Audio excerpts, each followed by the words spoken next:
Good morning. I think we'll go ahead and get started. So today we celebrate the safe return of 109 soldiers from the Iowa National Guard and 31 Iowa State Patrol officers from the Department of Public Safety, who protected their fellow Iowans and defended our country while supporting Operation Lone Star at the U.S. southern border in Texas.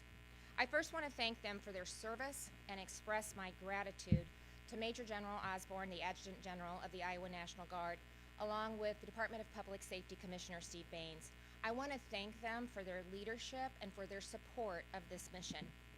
I'm especially proud to mention that all of the individuals who served did so voluntarily because they believed so strongly in the mission. And I think that says something about both the importance of the operation and just the quality of the men and women who choose to serve in uniform. It's impressive, but it's not surprising. Iowans always step up when help is needed. It's who we are, and it's what we do. And Texas needed our help to fill the gap that's been created by the president and his administration. On day one, President Biden reversed common sense policies that protected our southern border and threw open the gates, and an all too predictable border crisis has occurred. For more than 2 years, Texas has been ground zero for the national security and humanitarian crisis that we see taking place on the southern border. As governor, I have a responsibility to protect the safety and well-being of Iowans, and protecting them at home starts with protecting the southern border. And that's why I was so proud to respond to Governor Abbott's request for support of Operation Lone Star. You know, Iowa's location at the intersection of two major interstates provides human traffickers and drug cartels a direct route from Mexico to the Midwest. And from 2020 to 2022, Iowa has seen a 500% increase in fentanyl seizures, a 100% increase in meth seizures, and we have seen drug-related deaths increase by 35%. We have seen unprecedented levels of fentanyl, meth, and cocaine now exist in our region's drug supply, and it's putting Iowans at risk.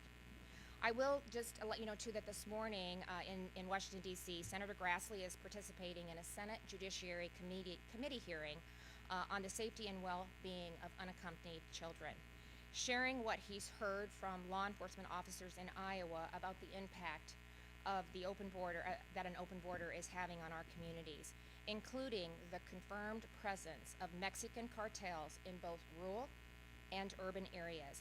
And in just a few minutes, you'll hear even more evidence of this from Commissioner Baines. And even as the crisis escalates, the Biden administration is doing little to nothing in response. You know, I had the opportunity to visit Eagle Pass in the Del Rio sector in August while the National Guard was on duty, and I can tell you firsthand that the scale and the severity cannot be exaggerated. I was joined on that trip by governors from Nebraska, Oklahoma, and South Dakota, where we were briefed by Governor Abbott, the National Guard Adjutant General, the Director of the Department of Public Safety, as well as their border czar. We then had the opportunity to tour a stretch of the Rio Grande by helicopter to see the floating barriers and where they had been placed to deter migrants from attempting dangerous and illegal river crossings, and to help move them up and down the river to legal ports of entry. Later, I had the opportunity to visit a group of our soldiers at a remote location deep in the brush, where they were positioned on a bank of the Rio Grande, and directly across the river was a entry point for illegal migrants. One soldier that I had the opportunity to speak with told me that despite multiple deployments to the Middle East, supporting Operation Lone Star gave him the greatest sense of service to his country that he's ever known. I think the importance and impact of this mission is best expressed by those who have served. So I am pleased to have the National Guard and DPS with me this morning to speak about their respective missions and the reality of what's happening at the border. So with that, I'd like to invite General Osborne to get us started. And I do understand this is probably inappropriate, but it is your birthday today. So happy birthday. And again, we're grateful for your leadership at the National Guard. General? Yes. Thank you, Governor. Appreciate the opportunity to let us tell our story here. And good morning, everyone. It's You know, it's always a great opportunity. It's an honor to get to tell our story and talk about the men and women of the National Guard and the things they do every day in service to our state and nation. So what I would like to do is talk a little bit about how we got to Texas, and from my level, what we did to get there. And then I'm going to hand it off to Captain Trong, who was the commander on the ground, and talk a little bit more in detail on the mission. So on or about 16 May, shortly after Iowa Homeland Security Emergency Management received a EMAC request, an Emergency Management Assistance Compact request that went out to all the governors, asking for law enforcement and National Guard assistance with border security. We were directed by the governor to take a look at this request and see if and how the National Guard could be of assistance to Texas. So we did some analysis of the mission to include dialogue with the Texas National Guard, and we understood the requirements as providing support to the Texas National Guard in the manning and operating of listening and observation posts along the Texas-Mexico border in the areas of Eagle Pass and Del Rio, Texas. Special equipment and capabilities were also requested, which kind of led us down the path to come back to the governor and recommend a company-sized task force of about 120 soldiers made up of infantry, cavalry, and military police, and from the recommendation of the Texas National Guard for about a 30-day stint on the border with them. So as you all know, the National Guard is designed as a component of the Army and the Air Force to provide capability to our nation's governors for domestic response. And as we've all seen over the last 20-some years, the Iowa National Guard on the federal side is truly accustomed to deploying and operating in some of the harshest environments in the world. So we did not see this mission outside of our capacity, outside of our experience. We tasked organized within the state here between two of our major subordinate commands, 2nd Brigade, 34th Infantry Division, and our 734th Regional Support Group. I also asked the brigade to identify a company command team and company headquarters with the right experience and maturity to take roughly 100 soldiers from 3 different units and blend them into a coordinated operational unit. Captain Trong and First Sergeant McCaffrey from Alpha Troop, 1st of the 113th Cav, were selected to lead this task force, quickly named Task Force Rio Bravo.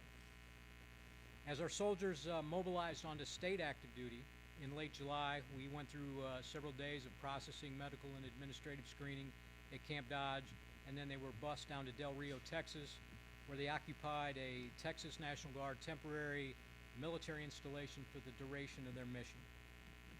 Very quickly, after some initial training with the Texas Guard, orientation of the area they would be operating in, our soldiers began to work alongside the Texas National Guard and alongside our federal and state law enforcement partners to detect and apprehend transnational criminals and deter illegal migration.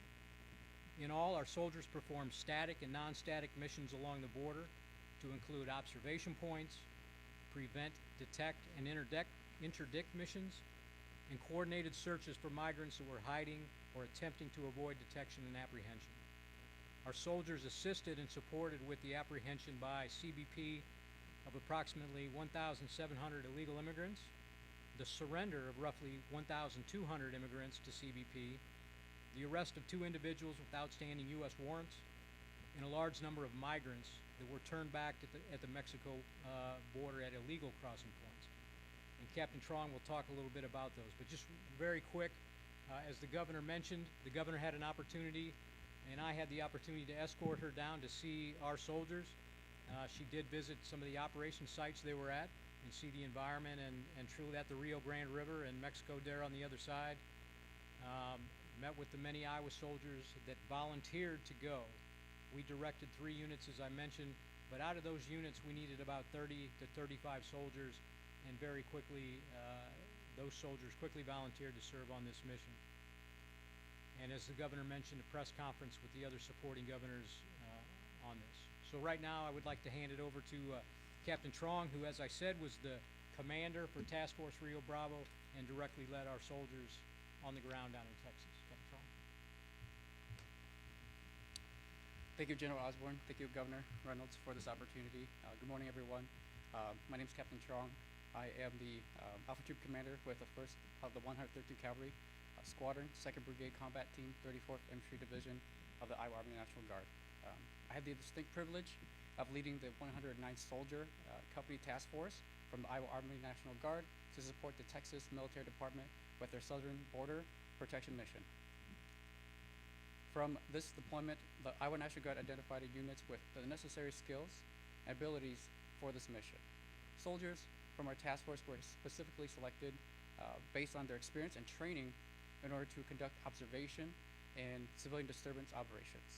I want to reiterate that these soldiers all volunteered, including myself, and wanted to be a part of this specific mission. Our company left Iowa on August 3rd and conducted a 27-day mission in the Del Rio and Eagle Pass sector of Texas, and we assisted in deterring, detecting, and interdicting criminal activity along the 1,250-mile stretch of the Texas-Mexico border. Our mission included manning static observation points to watch for immigrants crossing the border at illegal crossing points, and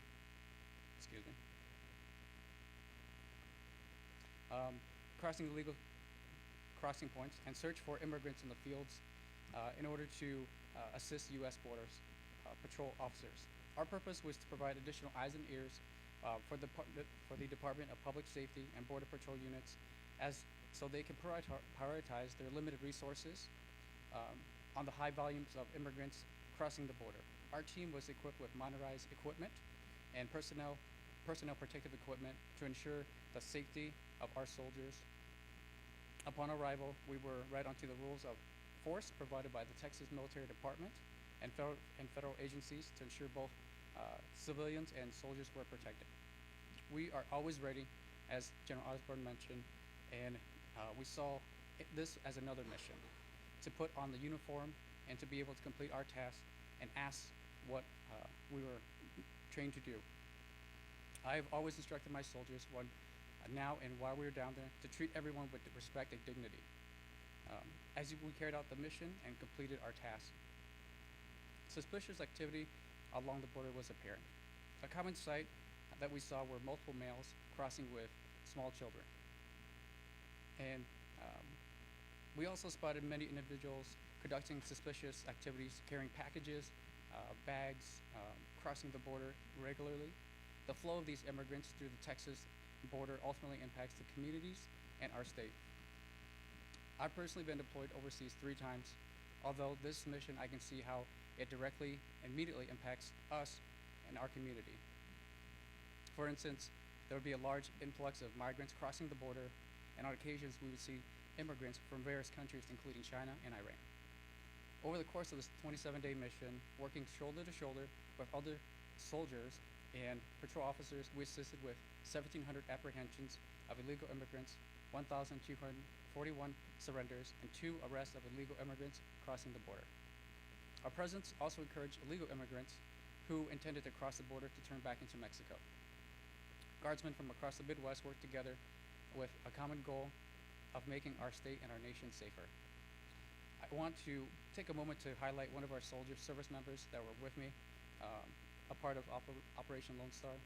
Her name is Specialist Salazar. So she is originally from Eagle Pass, where her mother is located. We took this opportunity to reconnect her and her mother, and this was a very heartfelt moment for us. And in speaking with her, she felt this was an opportunity to make a direct impact on an area that she cared about, not only in Iowa, but where she was raised. Just as we serve the state of Iowa, Specialist Salazar was able to take part of this mission and was able to make that positive impact on that area. We're proud of the fact that our Iowa National Guard service members volunteered to be part of this specific mission, and we are always ready when the governor calls upon us. Moreover, we feel proud that we could help stem the flow of immigrants crossing the border and protect Iowans. Thank you.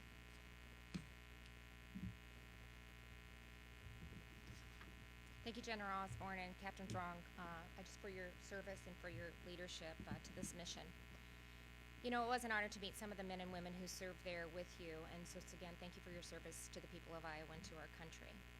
Now I'd like to take the opportunity to invite Department of Public Safety Commissioner Baines to provide an overview of Iowa's state law enforcement agencies of how they supported Operation Lone Star and how they continue to work here at home to protect Iowans from the impact of the border crisis in our own communities.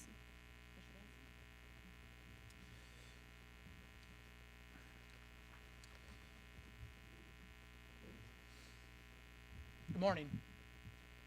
33 straight days, 12 to 16-hour shifts, extreme heat, unforgiving terrain, challenging geopolitical dynamics, but the men and women of the Iowa Department of Public Safety showed up. 31 troopers and agents came to the aid of the people of Texas. They showed care and compassion to scores of undocumented migrants, brought accountability to those committing crimes, and supported their brothers and sisters in Texas law enforcement during a time of extreme need. When Iowa initially received the formal request for assistance from the state of Texas, we considered the appropriate number we could send without compromising public safety back at home and evaluated what duration would maximize our impact. We settled on 30 and 30. 30 troopers and agents for 30 days. The next question we needed to tackle was whether we would have 30 volunteers for such an extended deployment. We solicited interest, and we were shocked when 130 troopers and agents raised their hand and said, "Send me." Needless to say, the Department of Public Safety is proud of their effort and sacrifice, and personally, it's an honor to be their commissioner. During the deployment, the duties of our troopers and agents were divided into 4 primary areas: high visibility patrols, the detection of human smuggling, the detection of narcotics smuggling, and the disruption of criminal networks seeking to evade law enforcement. In an effort to bring these criminal trends under control and to ensure the safety of its residents, the Texas Department of Public Safety initiates high visibility patrols in those sectors. However, these efforts could only be safe and effective if there were 2-person patrol units, and they simply did not have the resources to accomplish this. And that's where our troopers and agents came in. They provided force multiplication. Our troopers and agents were paired up with members of the Texas Highway Patrol and Criminal Investigation Division and saturated the area. The positive effects soon followed. Our troopers and special agents worked proactive human smuggling investigations and were actively involved in apprehending those responsible. The tactics used by these smugglers put everyday citizens, those being smuggled, and law enforcement in harm's way. The scope of the problem at the southwest border is significant, and the law enforcement officers and the residents that live and work along that border are weary. I asked each of our agents when they came back and our troopers and kind of common themes of what they saw, and that's really the resounding kind of theme to each one, is that everyone just seemed tired. They seemed weary. They seemed like they were just existing and going through the motions of the challenge that brought literally the same problems every single day. I know our folks were honored to bring a measure of support and assistance to those struggling along that southern border and with the daily realities of their life. But our folks lived out their Iowa values. They worked hard when hard work was required. They showed compassion and decency to all they encountered. And during their deployment, I tried my level best to get them to take a day off. And to a person, every single time, they declined. They worked straight through, in large part because they could not bring it upon themselves to leave their new partners to shoulder the burden alone. So I know some of you may well be saying, why should we care? Why should we care here in Iowa? And my answer to that suggestion is simple. The challenges our nation is facing at the border is touching every corner of this state in ways that very few people understand. To give you a sense of its scope, we're going to look at a 90-day period of time, from March until May of this year, and see how large-scale drug trafficking impacted communities throughout Iowa. The following is just a snapshot. It's a 10,000-foot view and only documents investigations involving the Iowa State Patrol and those instituted by the Division of Narcotics Enforcement with our state and local partners. It's just a snapshot. Doesn't represent all of it. So let's take a look. Start out again, 90-day period, March to May. We'll start in Cedar Rapids, Iowa, where law enforcement seized 3,250 fentanyl pills, 70 grams of crack cocaine, suspected fentanyl powder. We turn our attention to the Des Moines metro area, where law enforcement seized 10,000 blue fentanyl pills and 1,500 rainbow fentanyl pills that look like candy, along with 30,000 grams of cocaine and 3 pounds of powdered heroin and fentanyl. A case that spanned from Des Moines to Waterloo to Marshalltown netted 113 pounds of methamphetamine and 2.2 pounds of cocaine. To the south in Ottumwa, a pound of methamphetamine, and to the east in Davenport, 66 grams of crack. Out to the west in Pottawatomie County, 32 pounds of methamphetamine, 80 pounds of marijuana, and in Clark County, 13 pounds of methamphetamine, and in another case that spanned from Marshalltown to Omaha, 86 pounds of methamphetamine. This isn't a metropolitan problem, it's a local and rural problem as well. It's highlighted by these two cases out of Buchanan and Spencer County. Buchanan County, 311 grams of methamphetamine, 21 firearms, $25,000 in cash. And in Spencer, 33 pounds of methamphetamine. So that 90 days looks like this. 334 pounds of methamphetamine seized, 15,350 fentanyl pills, 3 pounds of powdered heroin, 136 grams of crack, 72 pounds of coke, 80 pounds of marijuana, for an estimated street value of just a tick under $8 million. 90 days by the Iowa State Patrol and the Division of Narcotics Enforcement. 10,000-foot flyover.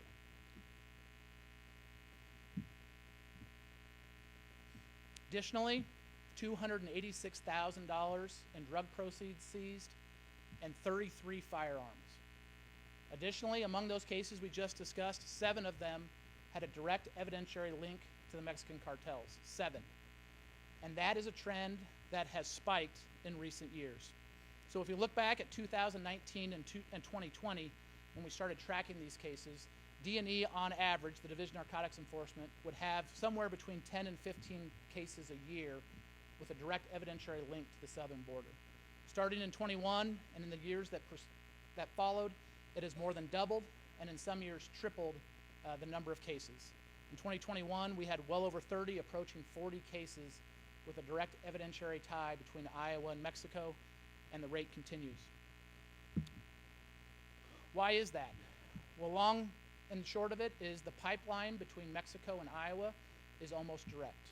Prior to 2021, that pipeline on average had 6 stops where there were 6 degrees of separation. So if it crossed the border with 100 pounds of meth and it stopped in Laredo, it had 6 stops before it made it to Iowa, and as a result, those quantities would become smaller as it moved north. Within the last year, our Division of Intelligence has now assessed that the degrees of separation between the Mexican border and retail drug sales in Iowa is no more than 2. It's a near direct pipeline. And what that really creates is a problem with what I call the 3 Ps. And when I talk about the 3 Ps, I'm talking about purity, I'm talking about poundage, and I'm talking about price. When we look at purity over the last year, our DCI lab has examined all the methamphetamine that has been seized in this state, and the average purity level is over 98% pure. If you contrast that with the methamphetamine labs we had in the early 2000s, that methamphetamine on average was 30 to 40% pure. We are now in a situation where it's almost 100% pure. The second piece of that is poundage. 7 or 8 years ago, we used to find predominantly ounces of methamphetamine at most and would rarely find a pound. Now, we're finding pounds where we used to find ounces, and we're to the point now where a lot of our narcotics agents now say that the pound is the new ounce for methamphetamine here in Iowa. And the last piece is price. Again, 5 to 6 years ago, a pound of methamphetamine in Iowa would fetch somewhere between $12,000 and $17,000 a pound. Within the last 6 months, we've purchased pounds of methamphetamine for $2,500.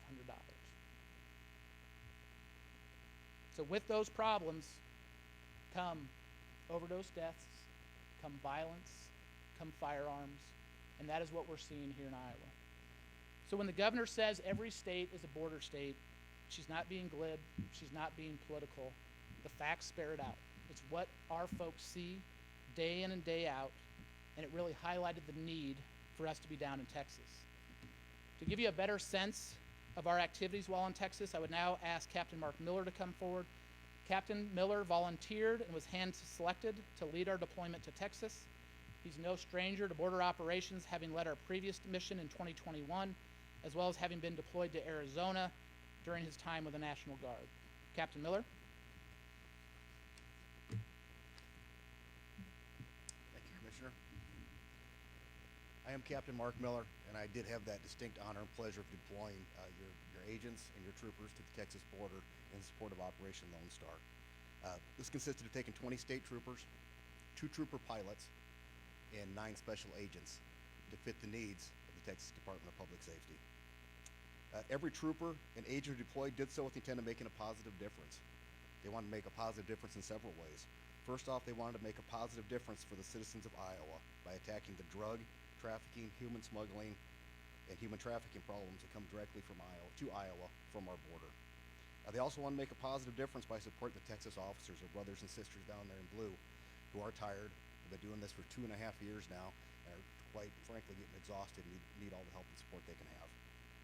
And lastly, and sometimes most importantly, is making it a positive difference and a safer place for people coming across. These people have been victimized, brutalized, you name it, on their trip to the United States. And when they get into the country illegal or legal, we're worried about their safety. We want that to continue when they get into the United States. So we're there to make a difference in their lives too, to make sure they're safe when they do get here. Operation Lone Star is a very large operation. As you can see from our display here.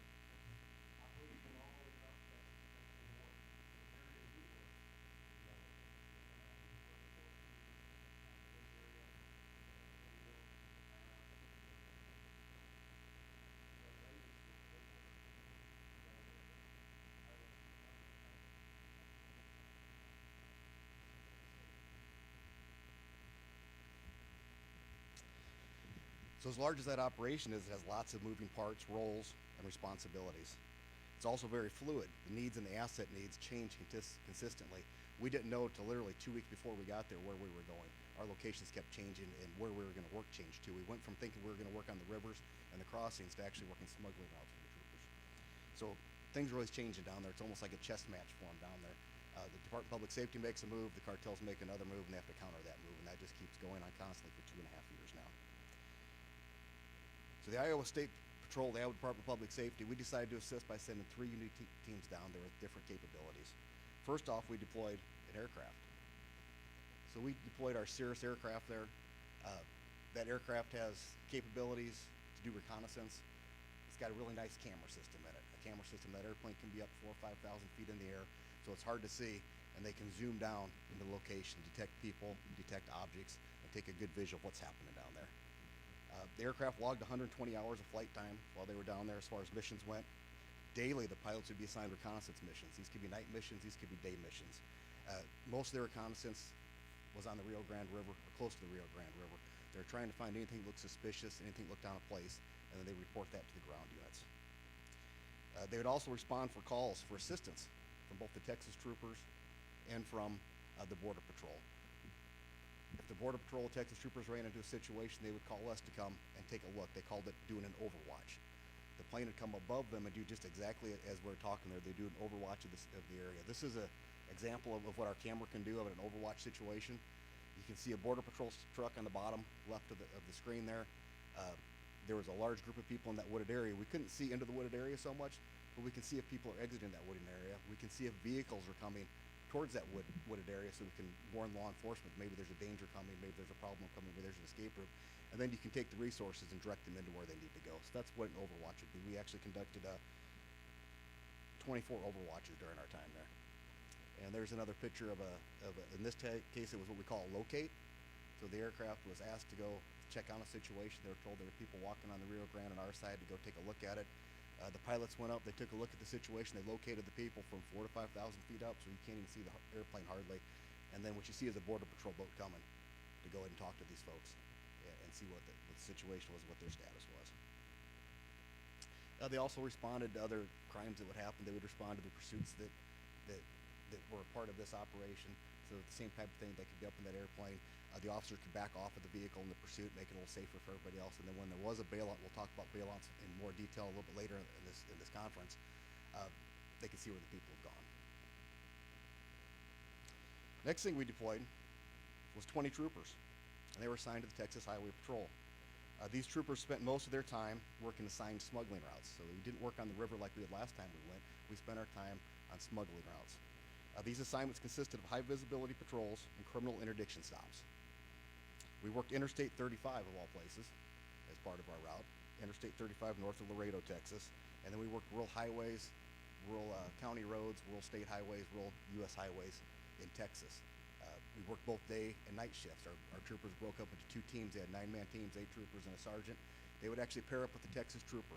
They would have a Texas trooper who was their partner for a week. They would patrol in their patrol car. They would get picked up by that trooper, and they would be built-in backup for that officer, which was huge, because that built-up backup gives that level of safety to that trooper. It gives a level of confidence to those troopers working down there in Texas. They got somebody there to help them. They have a good guy next to them at all times. They can react to things faster. They can react to them quicker and more effectively.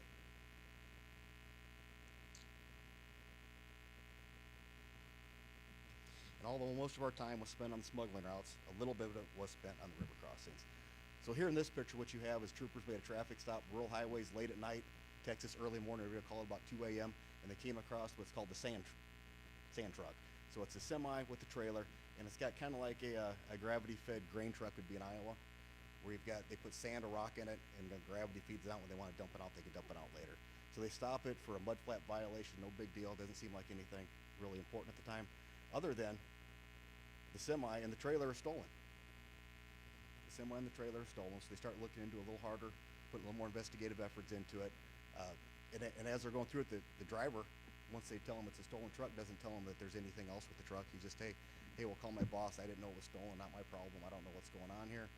Through more investigation, what they find in the stolen truck, they get the top popped open. Unlike a grain truck, these trucks actually have metal toppings on them that are closed and sealed, so you can't just look into them real easy. You got to actually open them up.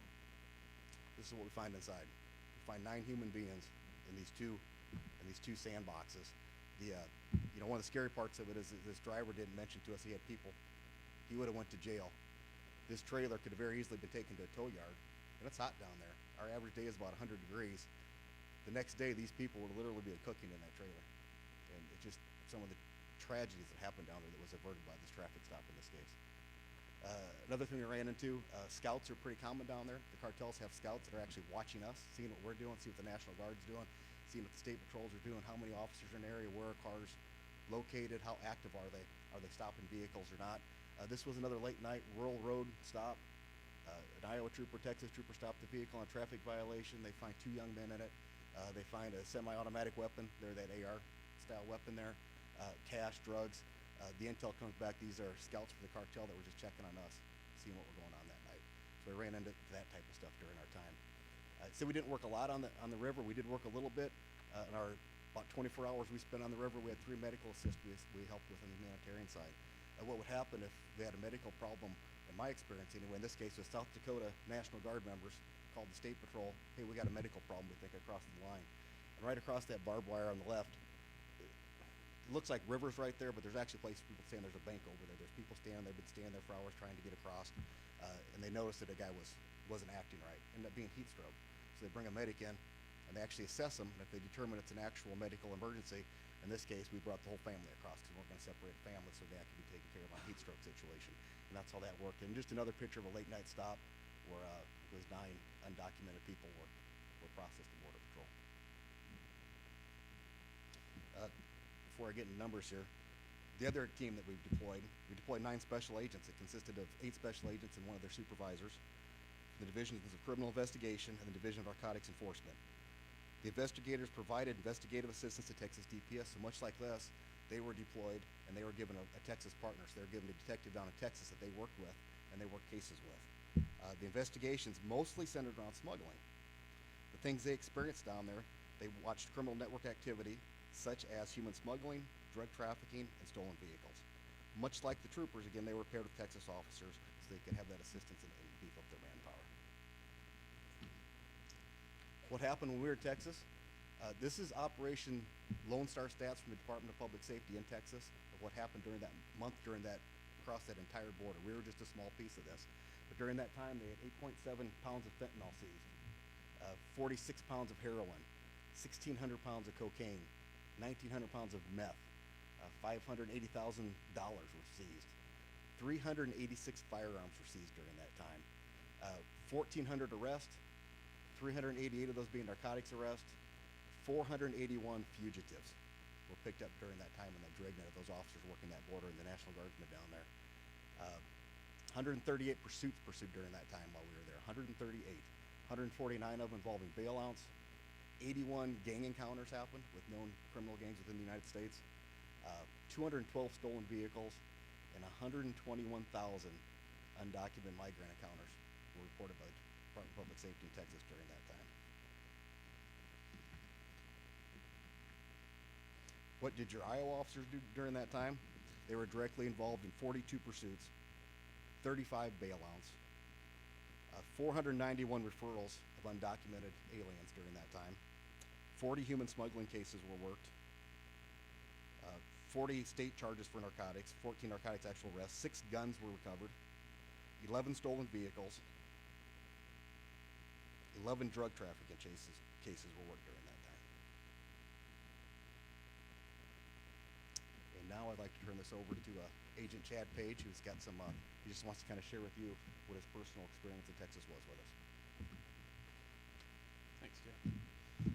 My name is Chad Page. I'm a special agent with the Division of Criminal Investigation.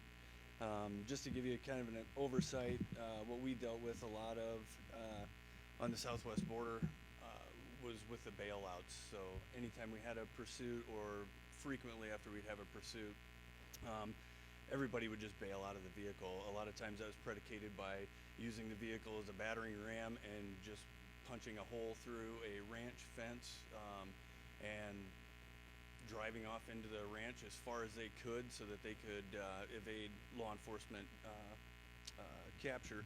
One of the things that we had were a ton of stolen vehicles. Almost all of the vehicles that they used were all stolen vehicles. They were stolen out of San Antonio, Houston, the Austin metro areas, and they were brought down strictly for the purpose of smuggling undocumented migrants. Most of those vehicles were completely destroyed. So you got huge amounts of property damage. You got property damage to the ranch fences. You've got time that the rancher would have to come out, fix and repair everything, and get everything set up, you know, to keep their livestock from getting out or whatever they happen to have in that particular area. One of the several incidences of the large-scale damage was when they'd punch through, these vehicles would be completely totaled or near totaled, but then you also have the damage to the people. We had several incidences where we had medical emergencies with these. I can think of one that we had. It was specifically, guy jumps out and breaks his leg. So once we would get to these, a lot of times we would bail out into the brush. We'd try to scoop up people, get them rounded up as quick as possible. Like has been said before, the temperatures were grueling down there. It was 106, especially when you jump out into the brush down there. There's very little wind moving there, so it was just brutally hot. We made a conscious effort to always try to find the criminal smuggler, the driver. Most of the undocumented migrants down there that bailed out, they would run for a certain amount of distance, but they had, you know, most of the time they were keeping their heads low, hidden in vehicles, hidden in compartments in vehicles, and when they bailed out, they had no idea where they were. They had no access to water. They just weren't able to run very far. It was the driver. A lot of times they would bail out. They'd have a backpack full of water, and they'd hightail it. They had little to no regard for any of the people that they were bringing across smuggling. It was just blatant disregard for.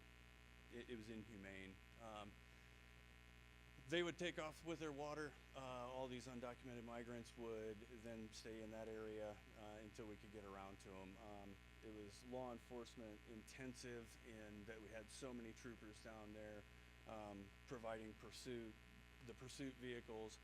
You had so many agents down there that would jump out into the brush and help round everybody up.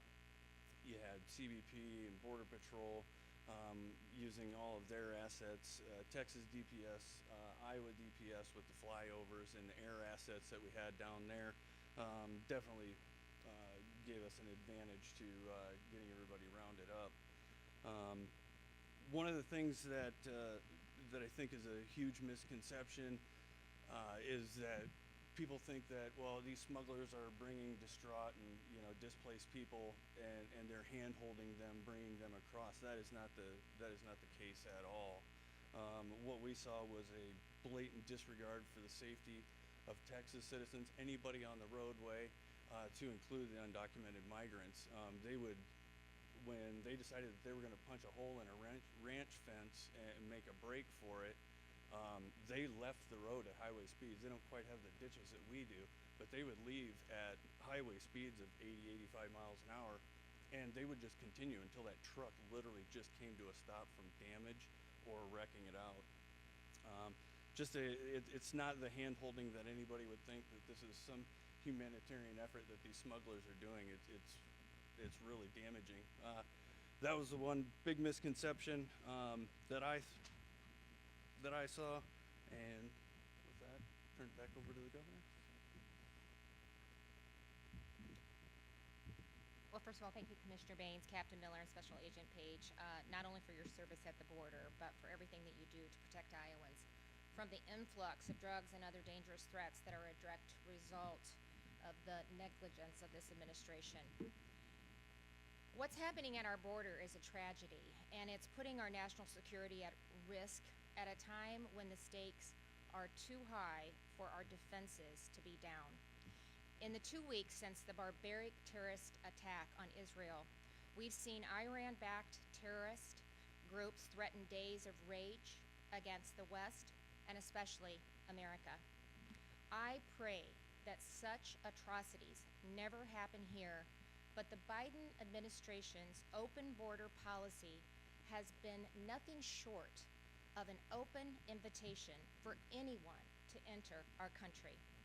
According to the U.S. Customs and Border Protection, the total number of encounters at the southern border during 2020 was just under 460,000. Fast forward to 2023, and that number is up 82%, totaling nearly 2.5 million. I'm going to say that again, 2.5 million. And that doesn't even include the 1.6 million known gotaways. 61% of the encounters were single adults, and nearly half arrived from places other than Central America. As you just heard from the National Guard and DPS, criminal activity at the border is on the rise, and migrants are coming from countries around the globe, including China, Iran, Lebanon, and Syria.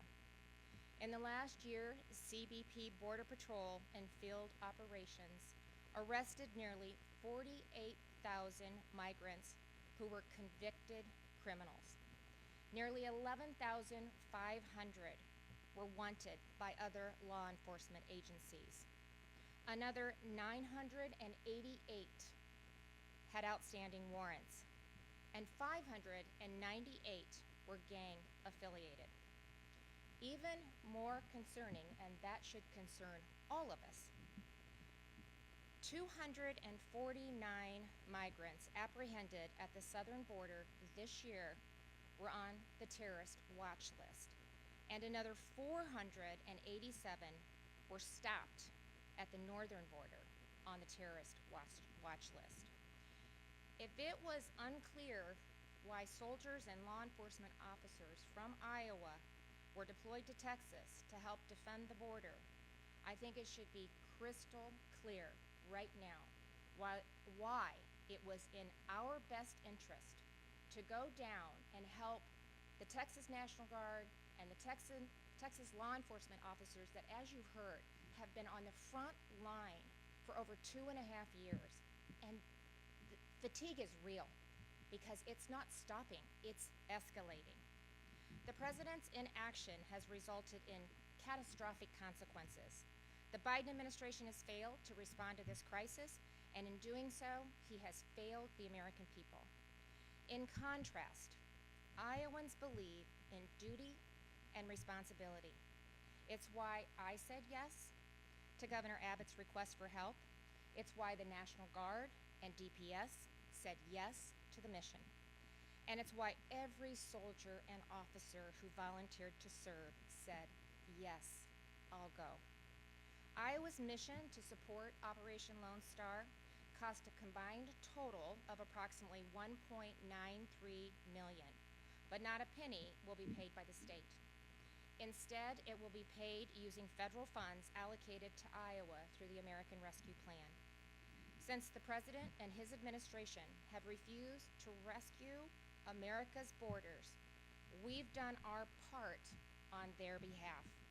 And with that, we'll go ahead and open it for questions on topic right now.